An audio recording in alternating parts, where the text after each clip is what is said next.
본격적인 공시메이트 진행에 앞서서 노란톡 오픈 채팅방 입장 방법 소개해드리도록 하겠습니다. 노란톡 오픈 채팅방에 변형인의 기업 공시 연구소라고 검색하신 후에 입장하시면 되는데요. 공시 관련해서 각종 질문 남겨주시면 제 옆에 계신 변형인 대표님께서 친절하고 빠르게 답변 도와드리도록 하겠습니다. 그럼 오늘의 첫 번째 기업 살펴보겠습니다. 오늘의 첫 번째 기업은 메디톡스입니다. 메디톡스는 2000년에 설립돼서 2009년 코스닥 시장에 상장했습니다. 주요 사업은 보툴리눔 독소 단백질 치료제 생산업, 단일 클론 항체 생산업, 제조합 단백질 생산업, 연구개발 및 연구개발 용역업을 진행하고 있습니다. 얼굴 피부 주름 완화 성분인 보툴리눔 톡시 제제 의약품을 제조하고 있으며 주력 제품 브랜드는 메디톡신입니다. 세계 네 번째 독자적인 원천 기술을 통해서 보툴리눔 A형 독소 의약품 메디톡신주를 출시했고 2013년 5월부터 히알루론산 필러를 국내 및 해외에 판매하고 있습니다. 연결 대상 종속회사로는 의약품 기업인 메디톡스 코리아 등 국내 및 일본, 태국 소재 회사 7개사를 보유하고 있습니다. 매출 포지션은 보툴리눔 톡신 필러 제품 83.6%, 의료기기 상품 3.5%, 기술 이전료 등 12.9%로 구분되고 있습니다. 최근 실적도 한번 확인해 볼게요. 2021년도 매출액은 1,848억 원, 영업이익 344억 원을 기록했고요. 당기순이익은 961억 원을 기록했습니다. 매출액은 전년 대비 31% 증가했고 영업이익과 당기순이익을 기록하면서 큰 폭의 흑자 전환을 이뤄냈습니다. 회사는 ITC 재판 승소 이후 에볼루스 및 이온 바이오파마와의 소송 및 라이선스의 합의로 매출과 영업 외 수익이 증가했다라고 밝혔습니다. 네, 이렇게 기업 정보 알아봤고요. 대표님, 어떤 공시가 있었나요? 네, 바로 어제였습니다. 회사 주요 사항 보고서를 통해서 자기 주식 취득 결정을 좀 발표했는데 회사가 회사의 자금으로 회사의 주식을 취득한다는 뜻이죠. 공시 내용 살펴보겠습니다. 지금 정정 공시인데 이게 수량 기재에 오류가 있어서 지금 정정 공시가 됐는데 하단 내용을 자세하게 좀 보도록 하겠습니다. 네. 주요 사항 보고서 자기 주식 취득입니다. 회사는 50억 원의 자금으로 39,777주의 이 주식을 취득하겠다는 뜻입니다. 2022년도 6월 8일부터 9월 5일까지 주가 안정 및 주주가치 제고를 위해서 그리고 코스닥 시장을 통한 장내 직접 취득의 방식으로 자사주를 취득하겠다는 뜻입니다. 위탁 중개업자는 미래에셋증권이고요. 전체 배당 가능 이익 범위 내 7.06%에 해당되는 50만 2,654주의 회사의 자사주가 있는데 추가 4만 2,414주의 0.6%에 해당되는 비율의 기타 주식도 취득하겠다는 뜻입니다. 내용 하단 더 보도록 하겠습니다. 보유 예상 기간은 최종 취득일로부터 6개월 이상 보유를 할 예정이다. 1일 매수 주문의 총 한도는 5,762주에 해당이 된다. 지금 내용이 뭐냐면 하루에 5,762주, 하루에 5,762주까지를 매수를 할 수 있는 겁니다. 전체 39,777주에 전체 50억 원 규모의 자기 주식을 좀 취득함으로써 이 주가 안정 및 주주 가치를 제고하기 위함이다 좀 밝혔는데 이미 메디톡스의 경우는 2월 달에 자기 주식 취득을 한 번 더 결정을 한 적이 있었죠. 네네. 5월 18일까지 취득을 최종적으로 좀 진행한 바가 있었고요. 5월 18일 이후에 거의 지금 뭐 한 달이 채 되지 않은 상태에서 추가 50억 원의 자사주를 취득하는 공시가 되겠습니다.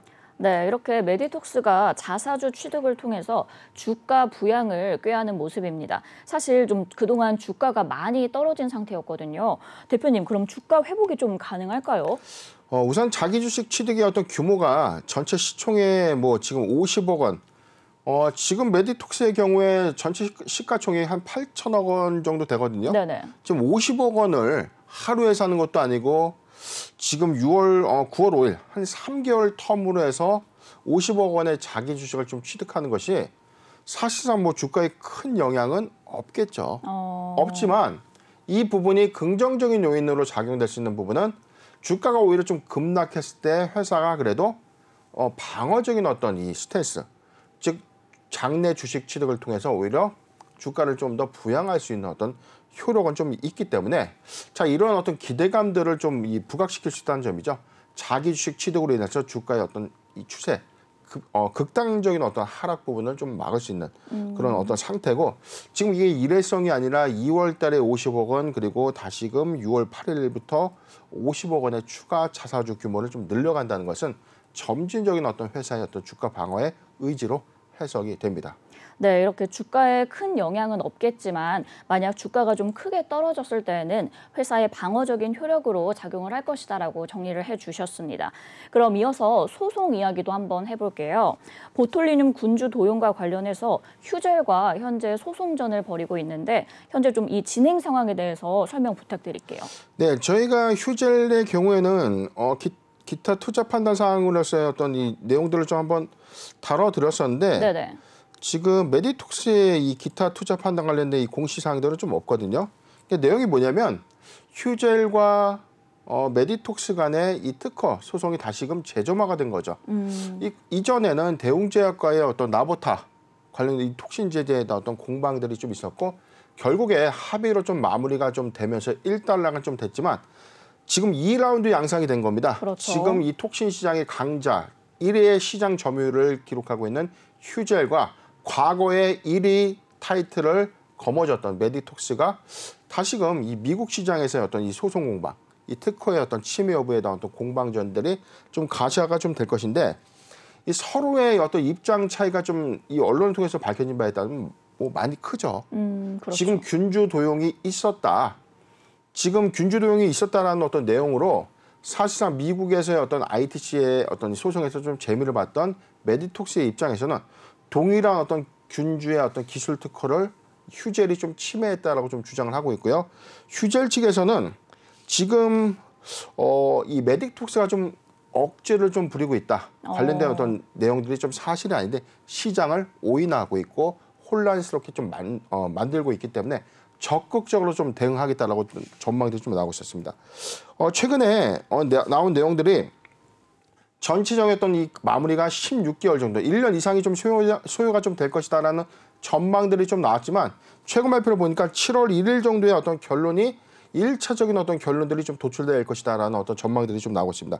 잠깐 좀 읽어드리면 네. 영업비밀 도용 소송은 내년 7월에 예비 판결 그리고 이듬해 11월에 최종 판결에서 결정이 좀 될 것이다. 7월에서 예비 판결에서 어떤 이 공방들이 사실상 이 최종 판결을 뒤집지는 못하겠죠. 네. 그렇기 때문에 지금 이슈가 되고 있는 것은 휴젤이 메디톡스의 이 톡신 제재 이 균주 이 특허를 침해했는지에 대한 어떤 여건들인데 자, 이 부분에 대해서는 아직 좀 팽배한 내용들 그리고 관련된 어떤 기술에 대한 관점들은 지금 사실 언론을 통해서 누가 맞다 틀리다를 예측하기는 좀 어렵기 때문에 사실 7월 달 이후에 메디톡스가 됐던 휴젤이 됐던 두 회사 중에 하나는 모멘텀에 큰 훼손은 좀 예상이 된다라고 좀 판단이 됩니다.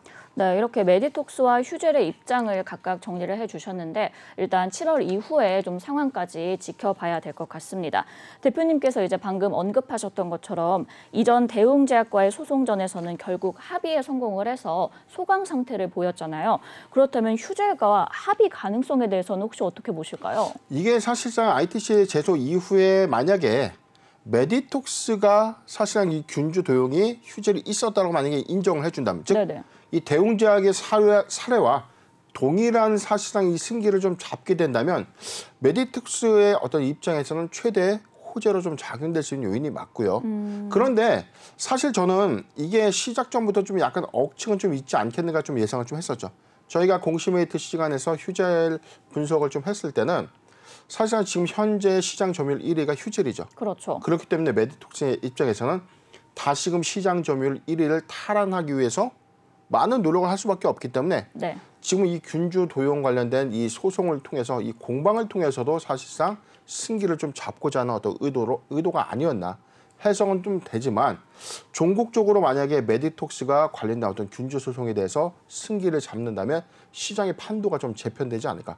반대로 패소를 한다고 하더라도 메디톡스의 입장에서는 큰 모멘텀의 어떤 타격은 아니기 때문에 오히려 이 부분에 대해서는 휴젤의 반사 피해가 좀 더 크지 않은가 예상을 해봅니다. 네, 이렇게 메디톡스의 이단 소송전을 보면서 일각에서는 경쟁업체의 발목 잡기가 아니냐 이런 시각도 함께 나오고 있습니다. 과거에는 이제 국내 보톨리눔 톡신 시장에서 업계 1위를 달리고 있었는데 대표님 그렇다면은 이 향후에 1위 자리를 좀 탈환할 수 있을까요? 네, 일단 실적 기조부터 좀 보도록 할 텐데요. 네네. 1분기 실적 보도록 하겠습니다. 메디톡스의 1분기 실적입니다. 최근 매출액은 네, 이제 칸이 좀 커가지고 네. 전년 동기 대비 318억 원의 매출을 좀 기록했는데 금년 1분기에는 397억 원의 매출을 달성했습니다. 영업이익은요. 전년 동기 대비 44억 원의 손실을 달성했고 금번에는 54억 원의 영업이익을 달성하면서 실적 흑자 전환을 했습니다. 과거에 721억 원의 단기 순이익을 좀 기록했는데 이번에는 이제 53억 원의 단기 순이익이 좀 반영이 됐는데 721억 원의 이 실적들이 반영됐던 이유는 바로 이 대웅제약과의 합의에 따른 이 기술 이전료 로열티 부분이 일시적인 어떤 반영 효과가 좀 있었기 때문에 전년 동기 대비해서는 사실상 이 단기 순이익의 어떤 비교치는 좀 적절한 것은 아니고 다만 영업 활동 관련된 수익성 개선에 좀 기대를 좀 해봐야 되는데 전체적인 어떤 매출 부분은 25% 정도가 지금 증가됐고 영업이익을 좀 기록하면서 흑자 전환을 했기 때문에 2분기 기조에서 지금 메디톡스의 어떤 신 라인업의 어떤 출시 기대감들이 2분기 실적이 좀 반영이 된다면 오히려 2021년도보다는 견고한 성장을 이끌지 않을까 좀 판단을 해봅니다. 네, 이렇게 2분기 기조에서 신제품에 대한 출시 기대감이 반영이 된다면 그래도 좀 긍정적인 전망으로 이어질 수 있지 않을까라고 말씀을 해주셨습니다. 그럼 끝으로 대응과 투자 전략까지도 부탁드릴게요. 네, 지금 차트를 잠깐 보면 0.96% 하락한 12만 3,700원. 지난해 7월 대비해서도 뭐 주가가 거의 지금 반토막 수준까지 거의 뭐 내려와 있는 상태인데 네네. 일봉상의 어떤 상승 기조를 좀 차지한다고 하더라도 오랜 이 법정 공방에 따른 어떤 이 모멘텀의 훼손 부분은 분명히 있었다는 거죠.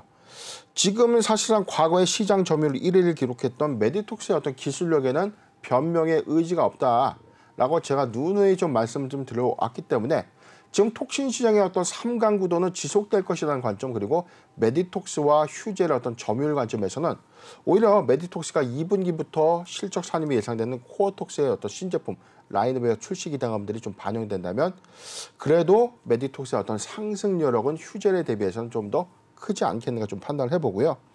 지금 매수하기 좋은 구간까지 좀 도래가 됐습니다. 지금 모아가는 관점에서는 괜찮은데 지금 먼저 보유자 관점에서 의견을 좀 드리겠습니다. 좀 확대해서 보고요. 보유자 관점에서 12만 원이 이탈되지 않다면 보유 의견을 좀 제시해드리고 매수하기 가장 좋은 구간 지금 1차 구간에서는 12만 자, 좀 더 확대를 해보죠.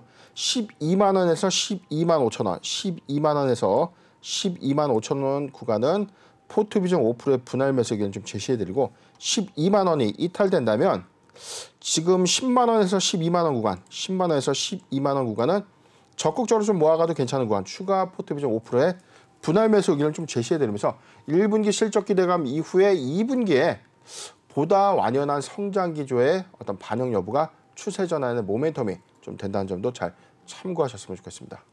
네, 메디톡스 일단 보유자 관점에서는 12만 원이 이탈되지 않는다면 보유하시면 좋을 것 같고요. 매수하기 좋은 구간은 12만 원에서 12만 5천 원까지 포트 비중 5%의 분할 매수 의견 주셨습니다. 12만 원 아래로 이제 떨어진다면 10만 원에서 12만 원까지 포트 비중 5%의 추가 매수 의견도 함께 주셨고요. 2분기부터 신제품 출시 기대감이 좀 반영이 된다면 상승 여력이 더 있을 것이다라고 전망해 주셨습니다. 네, 이렇게 오늘의 첫 번째 기업 메디톡스 알아봤고요. 두 번째 기업 살펴보겠습니다. 오늘의 두 번째 기업은 인카금융서비스입니다. 인카금융서비스는 2019년 설립돼서 2022년 코스닥 시장에 상장했습니다. 주요 사업은 독립보험 대리점으로서 소비자의 금융 편의를 위해 보험 대리 및 중개 업무를 영위하고 있습니다. 보험과 IT를 융합한 핀테크 영업 시스템을 기초로 손생보사 보험 상품의 비교 분석을 통해서 고객에게 재무 설계 서비스를 제공하는데요.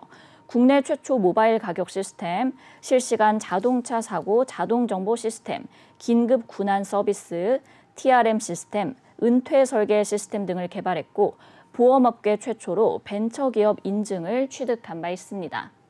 회사는 보험 설계사와의 위촉 계약을 통해서 불특정 다수를 상대로 영업을 하고 있고요. 보험사로부터 수령하는 수입 수수료와 개별 보험 설계사에게 지급하는 판매 지급 수수료의 차액을 주된 영업이익으로 반영하고 있고 소비자 보호를 위한 보험업법의 적용 및 금융감독원의 감독을 받고 있습니다. 최근 실적도 한번 확인해 볼게요.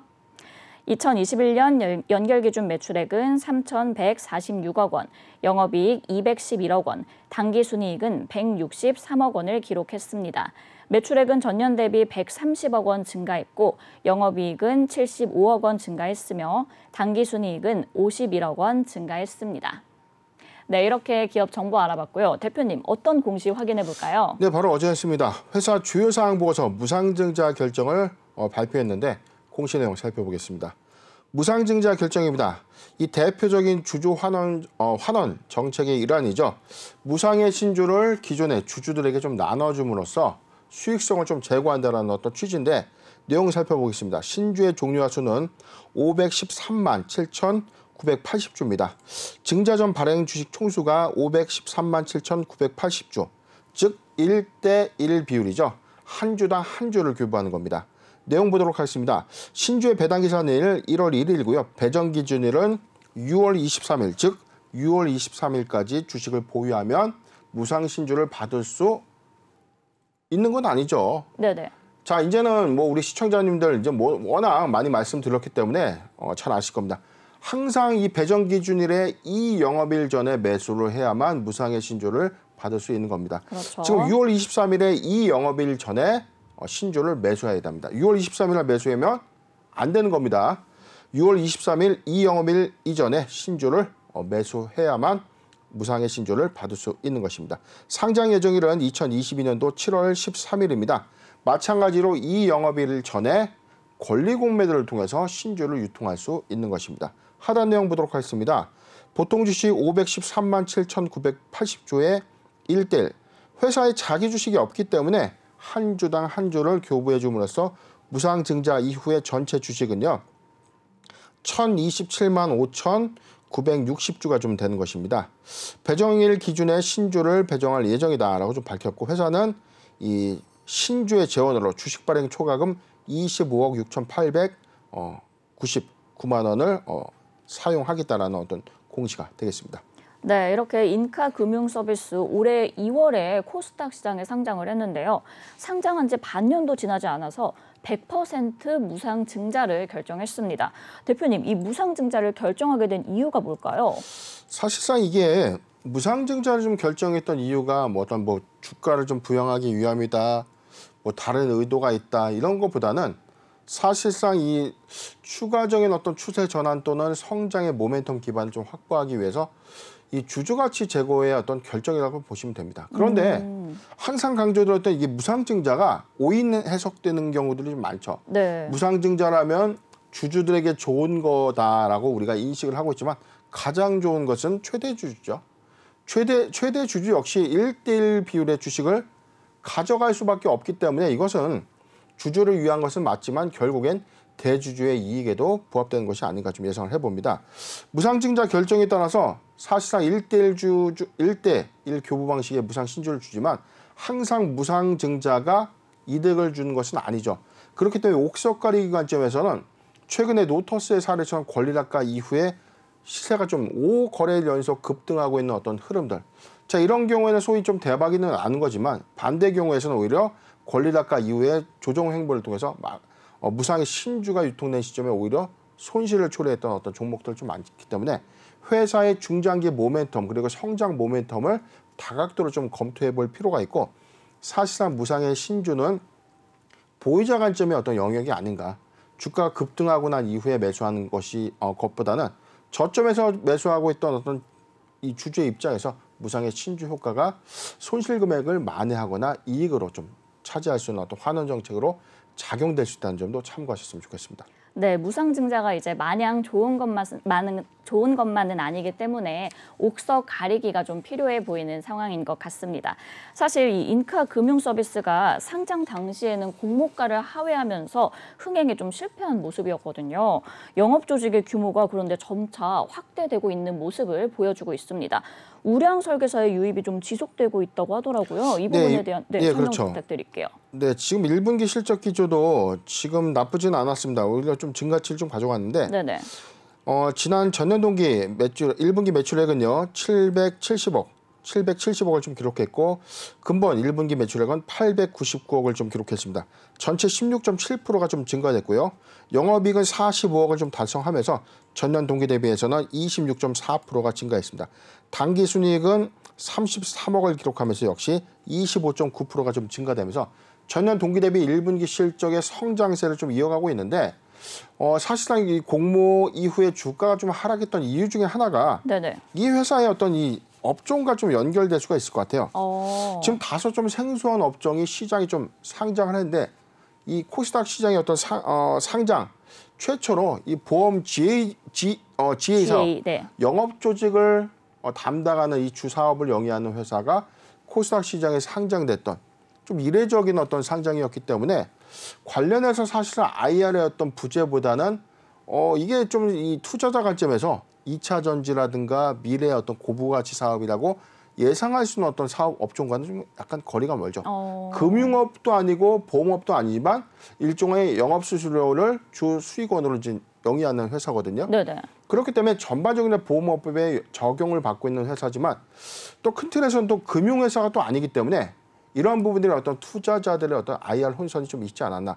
그렇지만 회사는 이 서비스 매출의 어떤 보험 판매 지급 수수료율이 크게 좀 증가되면서 오히려 수익성을 좀 제고하고 있고 관점에서는 오히려 안정적인 수익 기반을 가져가고 있는 긍정적인 측면도 있다는 점 참고하셨으면 좋겠습니다. 네, 일단은 그래도 안정적인 수익성을 가져가고 있기 때문에 긍정적인 전망을 함께 예상을 해주셨는데 대표님 그럼 2분기에도 이러한 실적 기조가 좀 잘 유지될 수 있을까요? 네, 일단은 지금 사실 최근에 어떤 1분기 상승 기조를 보면 회사 측에서 1분기 실적 발표 이후에 지금 전체적인 어떤 GA 조직이라고 할 수 있는 이 보험 설계사의 어떤 유입률이 크면 클수록 실적이 반영될 수 있는 거죠. 그렇죠. 즉 이 회사의 재원은요. 영업을 열심히 해서 많은 보험 실적을 올릴 수 있는 보험 설계사를 많이 확충하는 것이 이 회사의 가장 강점인데 저는 사실상 2분기 실적, 3분기 실적 이렇게도 연동을 해봅니다. 지금 인플레이션 우려 그리고 오히려 이 경기 침체가 좀 심하면 심할수록 보험 가입이 많다? 적을 수밖에 없겠죠. 네네. 왜 이 관점이냐면 사람들의 어떤 주머니 사정들이 좀 가벼워진다면 오히려 장래성의 어떤 비축할 수 있는 어떤 보험을 쉽게 해지하거나 신규 가입을 좀 꺼려할 수밖에 없죠. 그만큼 사정이 좋지 못하기 때문인데 이게 경기 변동의 어떤 이 순환고리에서의 보험 가입률의 어떤 증감치를 좀 본다면은 사실상 이 보험 설계사의 어떤 역량들 좀 더 확충해 나갔던 이 시점이 사실상 시장의 어떤 유동성이 좀 풍부했을 때와 현지처럼 약간의 이 경기 침체가 좀 더 중장기화되는 어떤 시점에서는 실적 성향장에서는 다소 제동이 좀 걸리지 않을까 좀 판단해 보는데 이건 지나친 어떤 이 이후의 어떤 시뮬레이션이라기보다는 예상할 수 있는 내용들이라는 거죠. 경기 침체의 어떤 중장기화가 보험과 금융업 중에서는 호재로 좀 작용될 수 있지만 이게 지금 이 보험 판매 지급 수수료를 주 수익원으로 하고 있는 이 회사의 어떤 입장에서는 2분기 실적 기조의 어떤 증감치가 저도 굉장히 좀 궁금해지긴 하는데 2분기까지는 성장세를 좀 유지하기 때문에 유지하겠지만 중장기 관점에서의 어떤 경기 침체 현상이 좀 지속된다면 오히려 수익성은 좀 악화되지 않을까 좀 예상을 해봅니다. 네, 경기 침체가 좀 계속된다면 중장기적인 관점에서는 실적 성장에 좀 제동이 걸리지 않을까라고 예상을 해주셨습니다. 대표님 그럼 끝으로 대응과 투자 전략은 어떻게 가져가는 것이 좋을까요? 네, 지금 8.27%가 좀 하락한 18,300원. 어제 무상증자 효과에 대한 어떤 기대감이 좀 반영이 됐지만 오늘은 상승폭을 모두 다 반납하는 흐름까지 좀 내려와 있어요. 잠깐 현재가 기준에서 좀 보도록 하겠습니다. 네. 어제 12.7% 상승을 했고 8.27% 오늘 좀 하락을 하고 있는데 최근 3거래일의 어떤 이 상승폭이 20%였기 때문에 지금 사실상 이 부분에서 매수를 해서 무상 신주를 좀 받는 것이 유리한가 좀 다소 좀 고민이 되는 자리는 맞습니다. 회사의 어떤 추세적인 부분에서는 단기 모멘텀을 좀 부각될 수 있는 어떤 요인들은 실적 기조밖에는 없지만 이 회사의 어떤 업종 특수적인 어떤 상황들이 이 시장의 어떤 수급 여력을 좀 더 동반할 수 있는 업종은 좀 아니라는 점, 즉 소외 관점에서 이 종목들이 많이 소외가 되고 있다는 관점이죠. 보유자 관점에서 영향을 좀 제시해드리면 자, 요 구간이죠. 17,500원, 17,500원이 이탈되지 않는다면 보유 의견을 좀 제시해드리고 만약에 신주를 매수하고 싶다, 도래 구간이 가능한다면 17,500원에서 18,000원, 17,500원에서 18,000원 구간에 도래가 된다면 포트 비중 5%의 분할 매수 의견, 권리락가 이후에 추세적인 어떤 반등 시그널이라면 오히려 좀 권리락 이후에 무상신주의 어떤 수익도 예상해 볼 수 있는데 지금 추세 대응을 해야 됩니다. 만약에 17,500원을 좀 이탈된다면 신규적 매수 관점은 아니다라는 점도 잘 참고하셨으면 좋겠습니다. 네, 일단 보유자 관점에서는 17,500원이 이탈되지 않는다면 보유하시면 좋을 것 같고요. 매수하기 좋은 구간은 17,500원에서 18,000원까지 포트 비중 5%의 분할 매수 의견 주셨습니다. 17,500원이 이탈된다면 신규 매수 접근은 추천하지 않는다라고 말씀을 해주셨고요. 시장의 수급 여력을 동반하는 업종이 아니기 때문에 좀 더 잘 살피시는 게 좋을 것 같습니다. 네, 이렇게 오늘의 두 번째 기업 알아봤고요. 세 번째 기업 살펴보겠습니다. 오늘의 세 번째 기업은 기산텔레콤입니다. 기산텔레콤은 1994년 설립돼서 1999년 코스닥 시장에 상장했습니다. 주요 사업은 유무선통신 시스템 장비 제조, 방위산업 물자와 통신 및 보안 장비의 제조, 항공항행 안전 무선 장비의 제조 및 판매를 진행하고 있습니다. 주력 제품은 이동통신 중계기와 와이파이 AP며 실적은 통신 사업자의 투자 규모와 새로운 기술의 등장에 많은 영향을 받고 있습니다. 회사는 종속회사인 현대제이콤과 모피언스를 통해서 각각 방위사업 부문과 항공산업 부문의 사업을 영위하고 있습니다. 최근 실적도 한번 확인해 볼게요.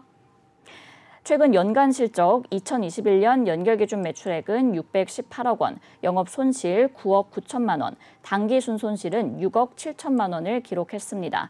매출액은 전년 동기 대비 10.1% 감소했고 영업 손실과 당기 순손실을 기록하면서 적자 전환했습니다.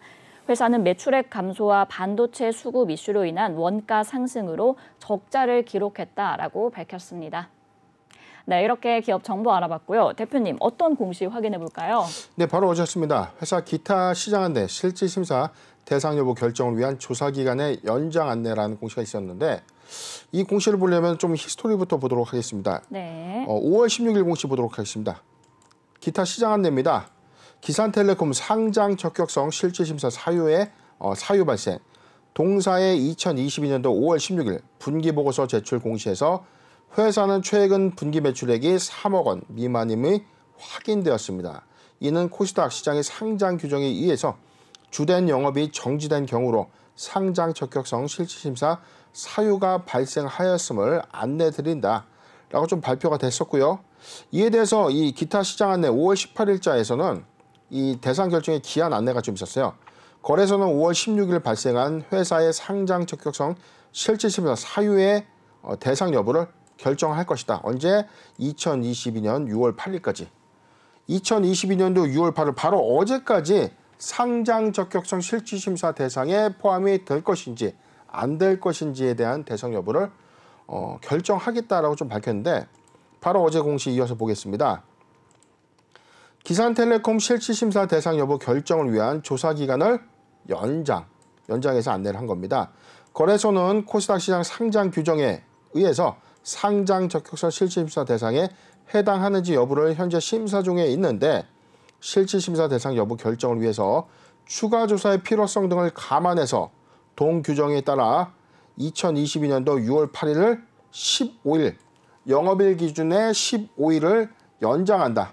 지금 한 3주 정도 되는 거죠. 네네. 지금 6월 말에서 여기 나와 있네요. 2022년도 6월 29일까지 상장 적격성 실질심사 대상 여부를 결정하고 매매 거래 정지 지속 또는 해제에 관련해서 안내를 하겠다. 지금 좀 헷갈릴 수가 있습니다. 원래 6월 8일까지 상장 폐지를 시킨다는 것이 아닙니다. 그렇죠. 상장 폐지 실질심사 사유에 해당되는 요건은 맞는데 이걸 실질심사에서 편입을 시킬지 제외를 할 것인지를 어제 결정을 했어야 되는 건데 네. 이 부분에 대해서 추가적인 조사가 필요했기 때문에 6월 29일까지 최종 결정을 하겠다라고 좀 밝히는 공시입니다. 네, 이렇게 기산텔레콤의 실질 심사 대상 여부 조사 기간이 연장됐습니다. 과거 벨셀도 이제 분기 매출액이 3억 원 미만으로 확인이 돼서 거래 정지가 됐던 비슷한 상황이 있었잖아요. 대표님, 그럼 기산텔레콤 그래도 좀 거래 재개 가능성이 크다고 볼 수 있을까요? 기산텔레콤의 회사 측의 입장에서는 지금 뭐 기타 사항에 대해서는 뭐 밝혀진 바는 없었는데 네네. 지금 언론을 통해서 좀 밝힌 내용들에 대해서는 이번 매출 문제는 계약 물량의 문제라기보다는 이 수동 부품의 수급 문제로 인해서 오히려 양산에 차질이 좀 발생됐다라고 좀 밝혔어요. 네. 그렇다면 회사 측의 이런 발표가 사실이었다면 1월부터 3월까지는 3억 원 미만의 매출액은 기록은 한 건 번복할 수가 없는 것이죠. 그렇죠. 그렇다면 기업심사위원회 측에 한국거래소에 뭘 지시를 해야 될까요? 회사가 4월 그리고 5월부터 매출이 어떻게 일어나고 있는지, 납품 실적이 어떻게 되고 있는지에 대해서 쉽게 증명을 할 수가 있는 겁니다. 어떻게? 회사는 매달 세금계에서 마감을 하죠. 네. 4월 달에 납품한 실적. 자, 1월부터 3월까지 3억 원 미만의 매출을 했는데 4월부터 양산이 본격화됐다. 그럼 4월부터 4월 말까지의 어떤 납품 실적에 대해서 세금계에서 즉 매출의 마감 처리가 있었을 것이고요. 5월 달도 역시 있었을 것입니다. 두 달치가 3억 원을 초과된다면 반기 검토에 어떤 이 기재사항이 7억 원 이상을 실현했다면 근본 상장 폐지 실질심사 대상 여부에서는 당연히 제외될 수 있는 가능성이 큰데 아직은 이 매출액에 대해서는 좀 밝혀진 바는 없죠. 회사 측에서는 저는 오히려 이 회사의 홈페이지를 통해서 지금 현재 진행되는 어떤 내용들을 소상히 공개할 필요가 좀 있다는 겁니다. 소통을 좀 해줘야 되는데 지금 회사 측에서는 이런 부분들이 너무 묵묵부답이라는 거죠. 네. 그래서 주주들 입장에서 굉장히 궁금한 부분은 1월부터 3월까지 이런 사유는 알겠다. 그런데 4월, 5월, 6월 매출액이 어떻게 좀 바뀌고 있는지 4월 달에 매출액은 얼마가 됐고 5월 달 얼마가 되고 있는지 밝혀줘야만 투자자 입장에서 매우 불안한 감을 좀 떨쳐낼 수 있는데 그렇죠. 그런 소통이 좀 전 부재한 것에 대한 안타까움이 좀 있다는 겁니다. 그런데 만약에 이런 요건 안에서 7억 원 이상의 매출 실적이 있다면 저는 충분히 실질심사 대상 여부에서는 제외가 되지 않겠는가 예상을 해봅니다. 네, 아직 매출액이 좀 명확히 발표된 것은 아니기 때문에 추후 상황을 좀 더 살피시는 게 좋을 것 같습니다. 이렇게 대표님께서 말씀하신 대로 상승세 속에 갑작스러운 거래 정지라 우리 투자자분들 많이 당황하셨을 것 같아요. 그럼 이번 일을 계기로 우리 회사 측에서 좀 더 뭔가 노력이 필요할 것 같은데 이 부분에 대해서는 어떻게 보세요? 예, 제가 뭐 이거 이어서 좀 말씀을 좀 드렸던 부분들이 지금 공시 규정에 의해서만 투자자들에게 소상히 좀 알릴 수 있는 건데 이건 저는 좀 제도적으로 회사가 충분한 IR 관점에서는 강제할 수 있는 어떤 소통 창구를 좀 만들어줘야 되지 않겠나 싶어요. 왜냐하면 투자자 입장에서 굉장히 이 불안하고 답답하니까 회사 측의 공시 담당자에게 전화를 할 겁니다. 그럼 전화를 받지를 않아요. 받지를 않고 또 전화를 받아도 원론적인 얘기를 합니다. 회사는 아무런 걱정이 없고 영업활동 잘하고 있고 등등등의 그냥 앵무새 같은 말만 하고 있죠.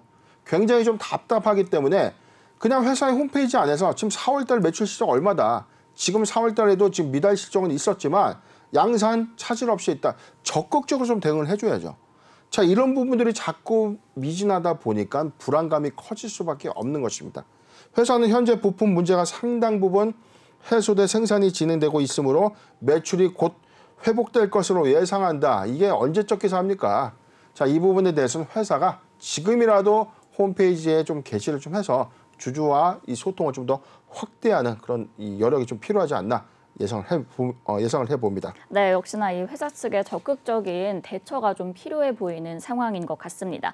이어서 사업 부문도 한번 살펴볼게요. 삼성전자의 6G 사업 관련 소식에 상승세를 보이기도 했는데 그럼 이 부분에 대한 전망 예상해 보신다면 어떨까요? 네, 지금 회사의 어떤 주력 사업 부분에 대해서는 매출 포지션 1분기 부분을 보면 통신 사업 부분이 6.6%, 지금 방위 사업 부분이 81.1%, 항공 사업 12.1%인데 전체적인 어떤 매출 부분이 좀 크게 감소됐죠. 지금 통신 사업 부분이 6.6%.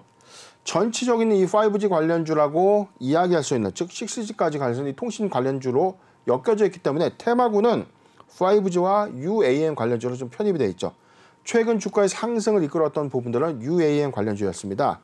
항공산업 부분에 이 모피언스의 DVOR 관련된 제품이 사실상 이 UAM 관련된 핵심 기술이다. 또는 이 적용될 수 있는 기술이다라는 어떤 부분들이 밝혀졌기 때문이죠. 기대감만 수반해서 주가가 좀 상승을 했는데 정작 관련주라고 편입할 수 있는 이 매출액 2억 9,100만 원. 이 요건 때문에 개별 매출액 미달 요건으로 사실상 지금 거래 정지가 좀 된 셈인데 이 요건에서 만약에 부품 수급에 대한 어떤 이슈를 좀 해결해서 다시금 원상 매출액을 좀 복귀를 좀 해준다면 관련적으로 이제 부각 이슈는 좀 있는데 점진적으로 좀 보면 매출 파이가 좀 더 크게 감소하고 있죠.